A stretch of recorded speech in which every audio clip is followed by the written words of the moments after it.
Hello friends, welcome to KD academy Hindi साहित्य। मेरा नाम कविता है। फ्रेंड्स, आज हम पढ़ेंगे आई रिचर्ड्स का सिद्धांत, मूल्य सिद्धांत, जो आपके सिलेबस में है। और फ्रेंड्स, अगर अभी तक आपने चैनल को सब्सक्राइब नहीं किया है तो चैनल को सब्सक्राइब जरूर कर लीजिए, बेल आइकन को प्रेस कीजिए जिससे आने वाली वीडियो का नोटिफिकेशन आपको मिल जाए, और लाइक कीजिए, शेयर कीजिए। फ्रेंड्स, अगर इससे पहले की वीडियो आपने नहीं देखी है तो जाके ज़रूर देखिए, वो आपके बहुत काम आने वाले हैं। और फ्रेंड्स, आज हम पढ़ेंगे आई रिचर्ड्स को और इसके थोड़ा व्यक्तित्व पढ़ेंगे। उसके बाद इसका सिद्धांत पढ़ेंगे, मूल्य सिद्धांत। बाकी के सिद्धांत की लाइन वाइज पढ़ेंगे। फ्रेंड्स, हम आज लेकिन मूल्य सिद्धांत पढ़ेंगे।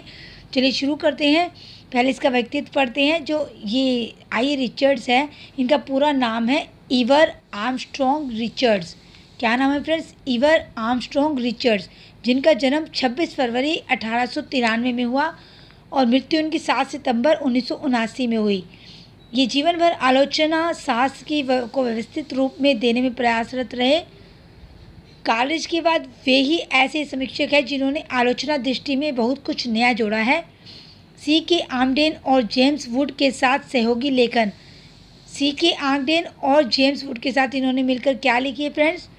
इनकी पहली कृति है द फाउंडेशन ऑफ एस्थेटिक्स, जिसका शीर्षक है द फाउंडेशन ऑफ एस्थेटिक्स, और ये 1922 में प्रकाशित हुई। उनका एक काव्य संग्रह भी प्रकाशित हुआ,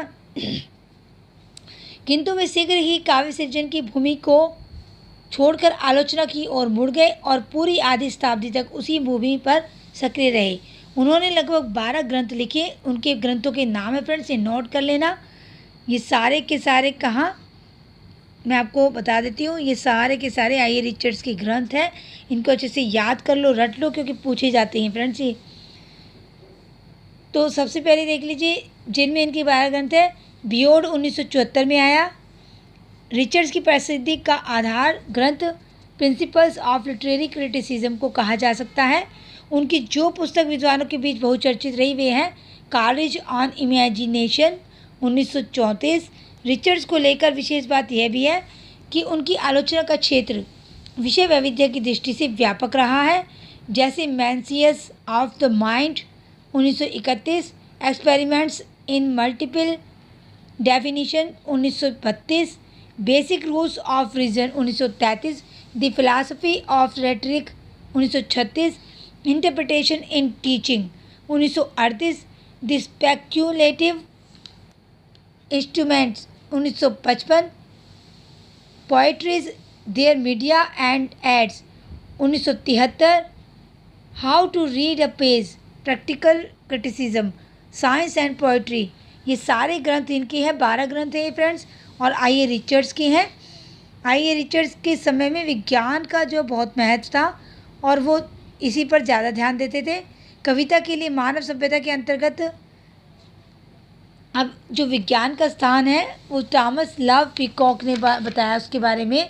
19वीं शताब्दी के आरंभ में भी यह प्रश्न भी उठाया गया कि पीकॉक को कवि निहायत पिछड़ा प्राणी लगता रहा।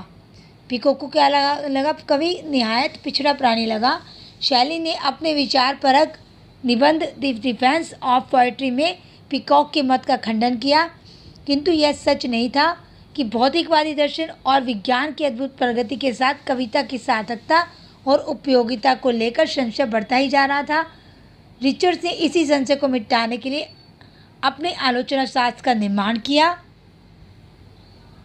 जैसे बहुत पहले प्लेटो के कविता के विरुद्ध आरोपों का उत्तर अरस्तु ने दिया था, फिर फ्यूरिटिन पादरियों के अंधे मताग्रहों का खंडन सर फिलिप सिडनी को करना पड़ा, वैसे ही विज्ञान के पक्ष को लेकर कविता के विरुद्ध आरोप लगाने वालों के तर्कों का खंडन शैली, मैथ्यू आर्नल्ड तथा आई रिचर्ड्स को करना पड़ा। किसको करना पड़ा फ्रेंड्स? शैली, मैथ्यू आर्नल्ड और आई रिचर्ड्स को। रिचर्ड्स से पहले मैथ्यू आर्नल्ड काव्य की उपयोगिता को मूल्यों से संबद्ध करके सिद्ध कर चुके थे। कल्चर एंड अनार्की तथा एसेज एंड क्रिटिसिज्म इनके ग्रंथ है। ये मैथ्यू के 1888 में मरणोपरांत प्रकाशित हुए थे इनके, और इससे पता चलता है कि उनकी बुनियादी चिंता कविता क्या है को लेकर ना होकर कविता क्या करती है को लेकर है। उनकी दृष्टि में कविता का कार्य है नैतिक सांस्कृतिक संवेदना का प्रसार और परिष्कारा आर्नल्ड के इस विचार को रिचर्ड्स ने अपने ढंग से आगे बढ़ाया। आई रिचर्ड्स की विशेषता यही है कि उन्होंने विज्ञान के बढ़ते आतंक को मिटाने के लिए विज्ञान की पद्धति और मनोविज्ञान का सहारा लिया। इसका नतीजा यह हुआ कि कविता का जो समर्थन हुआ उसे तर्कों के सिद्ध करने के कारण अधिक आदर मिला। मैथ्यू आर्नल्ड और आई रिचर्ड्स के काव्य संबंधी सामान्य दृष्टिकोणों में समानता के पर्याप्त बिंदु मिलते हैं, जबकि मैथ्यू आर्नल्ड से प्रभावित होने पर भी टी.एस. इलियट ने आर्नल्ड की कटु आलोचना करने में कोई भी कसर नहीं छोड़ी। दरअसल आर्नल्ड और रिचर्ड्स के सामने एक ही चुनौती भरी समस्या थी कि भौतिक प्रगति और विज्ञान के प्रसार के कारण मानव समाज का जो नवीन रूप निर्मित हो रहा है उसमें कविता का स्थान क्या है। आर्नल्ड ने सामान्य तर्कों से यह सिद्ध किया कि कविता से ही मानव सभ्यता का त्राण संभव है, क्योंकि भौतिकवादी दर्शन ने धर्म को ध्वस्त कर दिया है। ऐसी स्थिति में कविता को बचाकर मानव सभ्यता की रक्षा की जा सकती है। आई रिचर्ड्स ने आर्नल्ड के मत को नए ढंग से प्रस्तुत करते हुए कहा कि काव्य से व्यक्ति, समाज और जाति में मानसिक संतुलन पैदा होता है। भौतिकवादी दर्शन और विज्ञान की चुनौती से आधुनिक युग में जब परंपराएं, आस्थाएं, मूल्य व्यवस्थाएं नष्ट हो रही है, सभी मूल्य विघटित हो रहे हैं, तब सभ्य समाज कविता का आश्रय लेकर ही मानसिक संतुलन बनाए रख सकता है। रिचर्ड्स के बहुत से विचार कॉलेज से भी निकटता रखते हैं। कॉलेज ने आध्यात्मिक तत्वों और मनोविज्ञान को मिलाकर मौलिक चिंतन किया, टी.एस. इलियट ने नहीं किया। आई रिचर्ड्स ने भी इसे आगे बढ़ाया। कॉलेज की इस मौलिक चिंतन को जो है टी.एस. इलियट ने इसको माना नहीं, रिचर्ड ने इसको आगे बढ़ाया। एलियट ने अनेक नई बातें कही, किंतु उन्होंने व्यवस्थित रूप से किसी भी सिद्धांत का प्रतिपादन नहीं किया। रिचर्ड्स ने भाषा विज्ञान, मनोविज्ञान, अध्यात्म दर्शन आदि को मिलाकर नवीन काव्य सिद्धांतों की महत्व प्रतिष्ठा की। और इनका जो सिद्धांत है फ्रेंड्स, मूल्य सिद्धांत देख लेते हैं आज। मूल्य सिद्धांत में क्या है फ्रेंड्स? मूल्य सिद्धांत में देख लेते हैं। दरअसल रिचर्ड्स ने अपने सिद्धांतों की स्थापना से पूर्व अनेक प्रचलित मतों, विश्वासों, मान्यताओं का तर्कपूर्ण खंडन किया। उनके इस प्रकार के तर्कों का सिलसिला foundation of aesthetics, principle of literary criticism, science and poetry में है। कांट ने कहा था कि सौंदर्य मानव की किसी विशिष्ट भावना का परितोष करता है। इस प्रकार की अनेक प्रभाववादी और आनंदवादी मतों की एक तालिका रिचर्ड्स ने फाउंडेशन ऑफ एस्थेटिक्स में दी है। प्रभाववाद का अर्थ केवल इतना ही है कि वे सौंदर्य से भावनाओं के जागृत होने को मानता है। जॉर्ज सतायन ने अपने आनंदवादी दृष्टिकोण को प्रस्तुत करते हुए सौंदर्य और आनंद के अनिवार्य संबंध का निरूपण किया और उन्होंने सौंदर्य से आनंद की अनुभूति होती है ये बताया।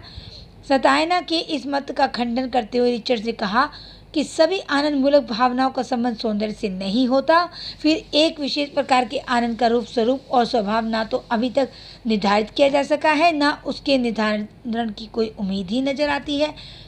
क्लाइव वेल और रोजर फ्राई आदि सौंदर्य से जिस आनंदानुभूति की बात करते थे, रिचर्ड्स उससे सहमत नहीं हो सके। वर्णन ली जैसे चिंतकों ने सौंदर्यानुभूति के प्रसंग में समानुभूति या तादात्म्य सिद्धांत, थियरी ऑफ एम्पैथी का प्रतिपादन किया था और कहा था कि सुंदर पदार्थ के साथ हमारा तादात्म्य स्थापित होता है और यह तादात्म्य हमें आनंद देता है। इस तरह के सभी आनंदवादी सिद्धांतों को रिचर्ड्स से जोरदार तर्कों के साथ अस्वीकार किया। उन्होंने the principle of literary criticism, जितने भी बुक्स में फ्रेंड्स इसमें पढ़ रही हूँ उनको आप नोट करते जाइए, क्योंकि ये फ्रेंड पूछी जाती है किस बुक किसकी है। The principles of literary criticism में इस धारणा का विस्तार से खंडन किया कि मानव मन में कोई विशेष सौंदर्य भावना होती है एवं यह सौंदर्य हमें आनंद देता है। आनंद भावना को अस्वीकार करते हुए रिचर्ड्स ने इसे छायाभास की संज्ञा दी है। उनका तर्क है कि मनोविज्ञान द्वारा किसी स्वतंत्र सौंदर्य भावना का अस्तित्व सिद्ध नहीं होता है। सौंदर्य अनुभूति का संबंध उन्हीं सामान्य भावनाओं से है जिनका प्रकाशन और कार्य जीवन के सभी क्षेत्रों में दिखाई देता है। सौंदर्य अनुभूति या काव्य अनुभूति की प्रकृति पर विचार करते हुए वे इस मूल स्थापना तक पहुँचे थे कि काव्यानुभूति और जीवानुभूति में प्रकृति का भेद नहीं होता, तत्वतः वे एक सी है। इनमें अधिक से अधिक इस बात का अंतर होता है कि काव्यानुभूति या कलानुभूति में सामान्य अनुभवों की सूक्ष्मतर व्यवस्था होती है, किंतु यह व्यवस्था ना तो तत्वतः भिन्न होती है ना मौलिक। रिचर्ड्स ने दृष्टांत देकर कहा कि जब हम कविता पढ़ते हैं या चित्र देखते हैं या मधुर संगीत सुनते हैं तो यह जो अनुभव सुबह हम तैयार होते हुए भी गैलरी से चलते हुए करते हैं उससे अपनी प्रकृति में भिन्न नहीं होता। कांट के पूर्ववर्ती और परवर्ती लेखकों का हवाला देते हुए उन्होंने कहा, जो लोग कलाओं के संदर्भ में विशिष्ट अद्वितीय साधारण कलानुभव की सत्ता स्वीकार करते थे या उसके पक्ष में चुन चुन कर दलीलें पेश करते थे, वे दलीलें आज भ्रामक सिद्ध हो गई हैं। मनोविज्ञान में इस प्रकार के किसी भी अनुभव के लिए स्थान नहीं है। रोजमर्रा के अनुभवों से तत्वतः अभिन्न इस सौंदर्यानुभूति की अपनी अलग विशिष्ट पहचान है या नहीं है, ये उन्होंने क्वेश्चन पूछा। यह अनुभव हमारे भीतर कुछ अलग ढंग से घटित होता है, अधिक जटिल होता है, प्राय अन्य अनुभवों की तुलना में अधिक एकाग्र और संगठित होता है, किंतु यह जीवन के अन्य क्रियाकलापों से तत्वतः भिन्न नहीं होता। हाँ, सौंदर्य में सौंदर्यानुभूति में मूल्य का समावेश अवश्य रहता है। सुंदर वही है जो मूल्यवान है। मतभेद की गुंजाइश तब पैदा होती है जब मूल्य की व्याख्या होती है। फ्रेंड्स, सुंदरता उसी को माना है रिचर्ड से जिसका कुछ अर्थ हो, जिसका कुछ गुण हो, जिसका कुछ मूल्य हो। जो चीज़ मूल्यवान है वही हमारे लिए सुंदर है, जिसका हमारे लिए महत्व होता है वही हमारे लिए सुंदर होती है। जब मूल्य की व्याख्या होती है, आनंदवादी विचारक मानते रहे हैं कि सौंदर्य एक विशिष्ट प्रकार का मूल्य है, लेकिन इसकी ना व्याख्या हो सकती है ना परिभाषा दी जा सकती है। उसे हम निरपेक्ष मूल्य मान ले, यही बहुत है। रिचर्ड से सौंदर्य में जो मूल्य निहित है उनकी मनोवैज्ञानिक व्याख्या करते हुए उनके सिद्धांत के अनुसार संक्षेप में व्यवस्था और संतुलन का स्थान दिया गया है। मानव मन में निरंतर आवेग उत्पन्न होते रहते हैं। इनमें से कुछ तो परस्पर संबंध और अनुकूल होते हैं, किंतु कुछ क्या होते हैं फ्रेंड्स, प्रतिकूल और विरोधी कोटि के मनोवेग होते हैं। काव्यानुभूति या सौंदर्यानुभूति के प्रभाव से इन सभी प्रकार के मनोवेगों में पारस्परिक सामंजस्य संभव होता है। रिचर्ड ने मनोवेगों की संतुलित और व्यवस्थित अवस्था को साइनेस्थेसिस की संज्ञा दी है और उसके आधार पर सौंदर्य की परिभाषा भी की है। कांट ने सौंदर्य का पहला वैज्ञानिक विवेचन प्रस्तुत किया था। उसके बाद सौंदर्य शास्त्र के अंतर्गत सौंदर्य पर विचार विवेचन का सिलसिला शुरू हुआ। यह सलाह भी बराबर दी जा रही थी कि सौंदर्यानुभूति को सामान्य इंद्रियानुभव या संवेगों से नहीं उलझाना चाहिए, क्योंकि दोनों में बारीक अंतर है। चिंतकों का एक वर्ग कलानुभव से उत्पन्न आनंद को सार्वभौमिक तथा अबौधिक जैसे विशेषणों से समझाता रहा।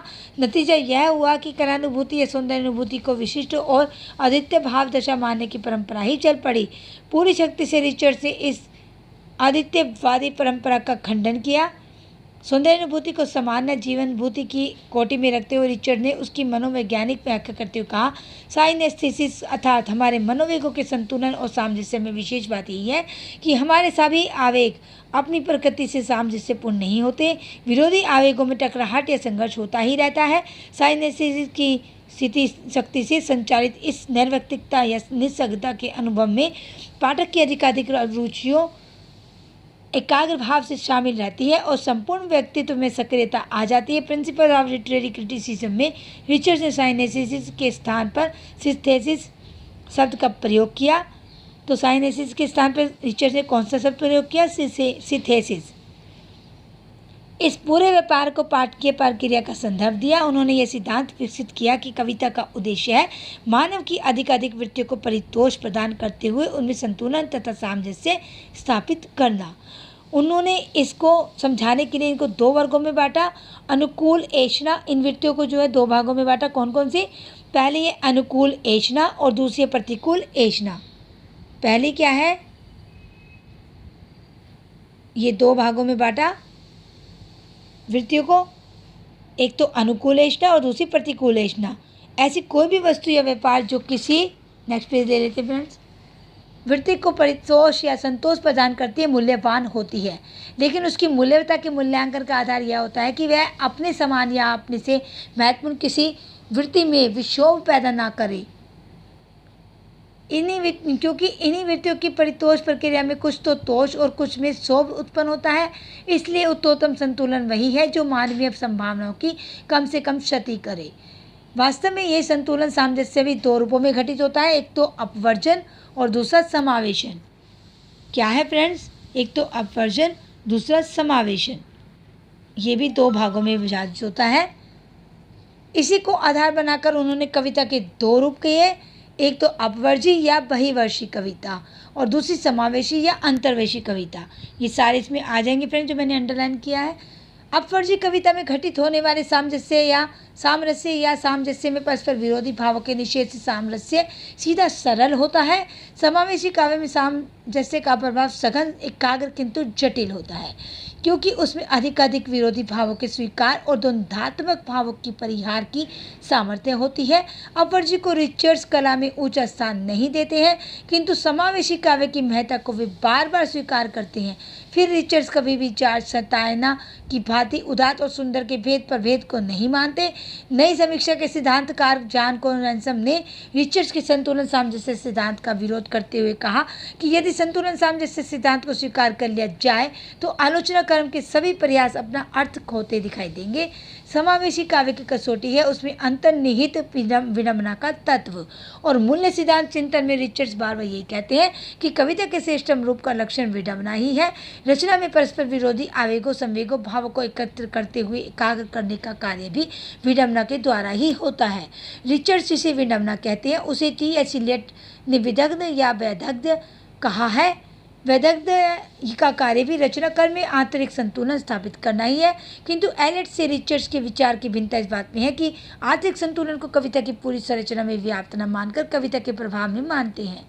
रिचर्ड्स के मत से कविता में सिंथेसिस की यह मनोदशा इस निष्क्रिय मनोदशा से भिन्न है जिसमें हम समान विरोधी स्वभाव के आकर्षण के कारण स्तब्ध रह जाते हैं। क्रोध, उत्साह, घृणा आदि के प्रबल आवेग के कारण मन में जो दृढ़ता और एक रूपता आ जाती है वह सिंथेसिस से भिन्न होती है। कारण उसमें अनेक परस्पर विरोधी आवेग सामंजस्य संतुलन स्थापित नहीं कर पाते। तो होता यही है कि एक ही प्रबल आवेग सभी अन्य मानसिक शक्तियों, क्रियाओं, स्थितियों पर छा जाता है, उन्हें अपने में लीन कर लेता है। इसीलिए विशेष ध्यान के बाद रिचर्ड्स ने दी प्रिंसिपल ऑफ लिटरेरी क्रिटिसिज्म के 7वें अध्याय में सौंदर्य के मनोवैज्ञानिक मूल्य की ओर विस्तार से सूक्ष्म गहन विवेचना की। उन्होंने कहा कि जीवन में संतुलन और व्यवस्था के बिना हम जीवित नहीं रह सकते। अगर फ्रेंड्स हमारे जीवन में डिसिप्लिन नहीं होगा, संतुलन नहीं होगा, बैलेंस नहीं होगा तो हम जीवन जी नहीं पाएंगे। क्योंकि अगर हम मान लो वर्क करते हैं, अगर काम ही करते रहेंगे, आराम नहीं करेंगे तो हम जी नहीं पाएंगे, और हम आराम ही करते रहेंगे, काम नहीं करेंगे तो भी हम जी नहीं पाएंगे। तो हमें संतुलन बनाए रखना होता है। प्रतिक्षण हमारे आवेग या मनोवेगों स्वतः व्यवस्थित होते रहते हैं। व्यवस्था उत्पन्न करने में साहित्य और कला से विशेष सहायता मिलती है। उदाहरण के लिए आप देख लीजिए, रामचरितमानस को पढ़कर पाठक धार्मिक ही नहीं बनता, वह एक खास तरह का सौंदर्य मूल्य भी वहाँ पाता है। यह सौंदर्य मूल्य सामान्य जीवन मूल्य से भिन्न नहीं होता। रोजमर्रा की सामान्य मानसिक अवस्था तथा काव्य में विद्वान मानसिक दशा में विशेष अंतर यही है कि काव्यात्मक अभिव्यक्ति में हमारे मनोवेग और उसकी शाखाएं प्रशाखाएं जटिल संश्लिष्ट रूप में सामने आती है, उनकी व्यवस्था अधिक संतोषप्रद होती है। जीवन और काव्य दोनों में मानसिक क्रियाओं के क्रमश अधिकाधिक सघन जटिल संश्लिष्ट होने को रिचर्ड्स प्रगति का एक प्रमुख लक्षण मानते हैं। काव्य का तो वैशिष्ट्य यही है कि साधारण जीवन की सरल मनोदशा या मनोभूमिका की तुलना में उसमें कहीं अधिक मानसिक जटिलता होती है। रिचर्ड्स के मनोवैज्ञानिक मूल्य सिद्धांत को आगे हम संक्षेप में बता देती हूँ फ्रेंड्स आपको। इसका नंबर 1 क्या होगा ये देख लीजिए। पहला पॉइंट इसका होगा, कला तथा कलानुभूति जीवन के मानव व्यापारों से संबंध है, उससे भिन्न अथवा पृथक नहीं है।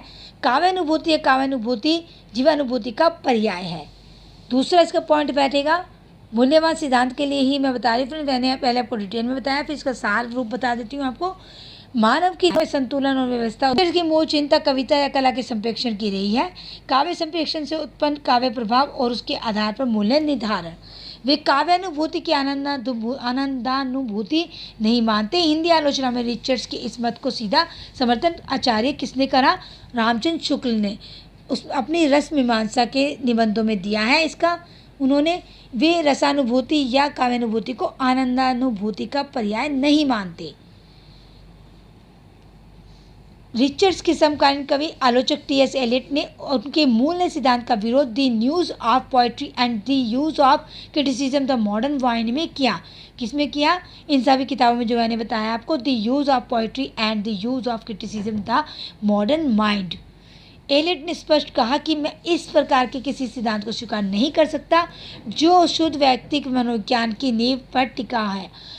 उनके भी काव्यानुभव का मनोविज्ञान जिस प्रकार खुद उन्हीं के काव्यानुभव पर आधारित है, उसी प्रकार उनका मूल्य सिद्धांत उनके अपने मनोविज्ञान पर केंद्रित है। इतना ही नहीं, स्वयं एलियट का निर्व्यक्तिकता का सिद्धांत रिचर्ड्स के मूल्य सिद्धांत का विरोध है, मतलब विरोधी है। रिचर्ड्स ये मानते हैं कि समावेशी काव्य का अनुभव ही अंतर्वृत्तियों में संतुलन और सामंजस्य साबित करता है, किंतु यह सामंजस्य कैसे स्थापित होता है उस जटिल प्रक्रिया का विश्लेषण नहीं कर पाते हैं। तो फ्रेंड्स, ये था, इसका आलोचना भी बता दी मैंने आपको।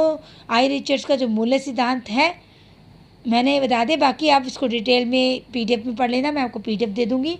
और इसके बाद फ्रेंड्स हम कल पढ़ेंगे आपके लिए इसका काव्य सिद्धांत जो है, भाषा सिद्धांत, संप्रेषण सिद्धांत, हम कल उसको पढ़ेंगे। और फ्रेंड्स, अगर आपको मेरी वीडियो अच्छी लग रही हैं तो उनको लाइक शेयर जरूर कीजिए और चैनल को सब्सक्राइब जरूर कर लीजिए और बेल आइकन को प्रेस कीजिए, जिससे आने वाले वीडियो का नोटिफिकेशन आपको मिल जाए। और फ्रेंड्स, तब तक के लिए बाय, जब तक कि नेक्स्ट वीडियो में मिलते हैं।